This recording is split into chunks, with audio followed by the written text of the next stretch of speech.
Another story from Tales of a Chocolate Smuggler. This one is called The Chocolate Smuggler. In the beginning there was a man. He lost himself in an uncharted ocean, but did not mind. He was not born to be an inlander. He was a corsair, a buccaneer, a smuggler. He sailed alone, he would die alone. He found a treasure beyond worth and became a gypsy. He met a gardener. Her eyes were his ocean, and in her ocean he lost all. In a long ago forest, not so far away, a beautiful gardener once lived. She lived in a valley filled with ferns and trees and placid ponds.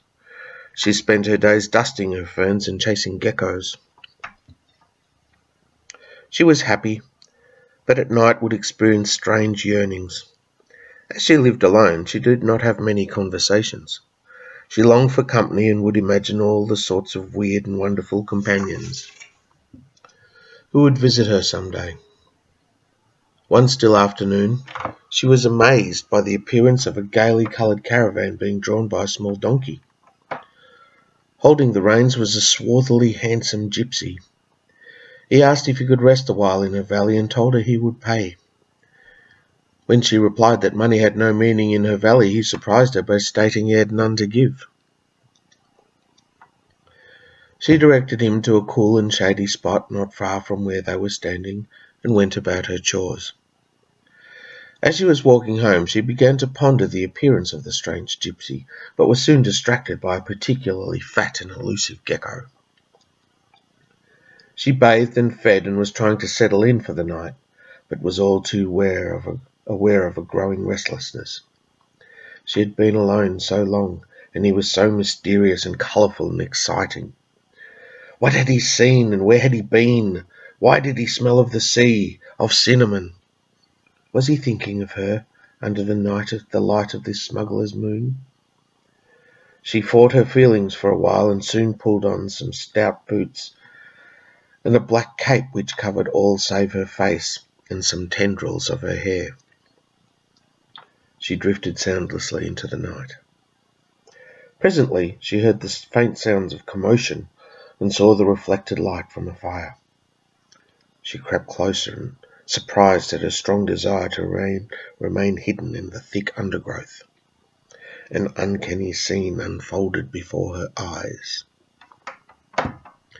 The dark gypsy twirled and whirled like a dervish, ricocheting around through and over the fire, sawing lustily and wildly on his violin, and accompanying himself with hoarse shouts, bawdy sailors' shanties, and elongated hooplas. Over the fire, precariously swinging on a makeshift trestle, was a huge iron pot from which spumes of steam and vapour emanated. The brew contained within was heady and spicy, judging by the odours surrounding the campsite. Cinnamon and turmeric, garlic and cardamom, she was enthralled. After a while he appeared to exhaust himself. There was a wistful melancholy about his attitude, which seemed so familiar to her that it did not pass unnoticed. She sat down. She noticed his brown eyes squinting against the dark as he studied the woods around his camp. As if suddenly making up his mind, he walked to the caravan and retrieved a large brass key from under the leather cushion on the front seat. Taking the key, he went to the back of the caravan and opened a small wooden chest. It opened silently on well-oiled hinges, and from it he extracted 5 brightly coloured balls.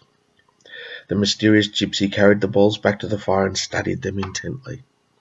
He tried to stack them, but they toppled. He tried to bounce them, but they, being made of thick material, landed on the ground with a thud. He arranged them in patterns by his feet. She noticed that tears were flowing freely from his eyes, and he was mumbling silently to himself. He returned the balls to his chest and took up a large flask, from which he drank thirstily. As he raised the flask to his lips a third time, he began to sway, and like an oak tree toppled to the ground. Dry-mouthed and noiseless, she entered the heathen camp of the wild-eyed gypsy. She retrieved the key and opened the chest. The balls lay on the bottom of the chest and seemed to glow with an inner light. She quickly gathered them up and pushed them into her bodice.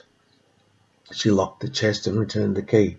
She noticed with surprise that the caravan was filled with nothing but chocolate. She stole away into the night. The next morning, with the rising of the sun, the gypsy awoke. He smiled ruefully at the excesses of the night before. After bathing in the stream, he made up his mind. He would take a gift to the beautiful woman he had met yesterday and play for her a tune on his fiddle. He would even cook for her, a stew the like of which had never been tasted this far from his home country. He liked this valley with its ferns and geckos and trees, and there was something so familiar about her beauty that he felt as if he had met her before. "It is destiny," he said, "a soul meeting. But what do I have that she would look on me with desire?" He decided to give her the most precious things he had in order that she would consider him favourably. Leaving the camp in disarray, he immediately left to visit her home. The gardener by this stage had awakened and dressed herself in clothes for a long and hard road. She clutched nothing save a small Hessian bag and a gourd filled with water. She was filled with dread and guilt. She rushed out of her door and bumped into the large dishevelled gypsy. They both fell over. "My lady, I have come." "Don't hurt me," she interrupted. "Huh? My lady? I have come to invite you to a meal in your honour this very morning. I would like to make gifts for you and play tunes for you in the manner of my people. I do not know why you have captured my heart, but you have. I would like you to come so that I may honour you." He was so focused on what he was saying that he did not notice her shoulders slump and a soft, "No, not here, not now." "You will come then, and I will greet you in the manner of the old ways, the ways of the gypsy and the seafarer, the ways of tradition." He turned and left. She picked herself off the ground and flung the Hessian bag away from her in disgust. "Why now? Why you, after all this waiting?" she sobbed. She turned to flee, but looked intently at the ground as she turned. A small, brightly coloured ball had rolled out of the sack and glowed softly in the shadows. A look of wonder crossed her tearful eyes, and she quickly clutched the sack to her breast. As she did so, a heart-rending cry echoed across the forest, filled with sorrow and regret, like the sounds of distant waves. "No!"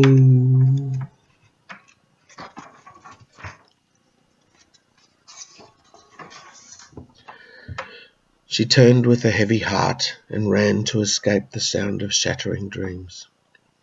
She left a trail of tears in her wake. The sounds of his sorrow echoed and bounced around her. In a faraway place not so long ago, a strangely beautiful woman once lived. She lived in a land which was peaceful and green. She met a gypsy who awakened in her powers never imagined, emotions never before experienced. She lost her power of reason, lost her heart, and found her soul. She dreamt of a love from a handsome, mysterious gypsy, but she made instead a raggedy man.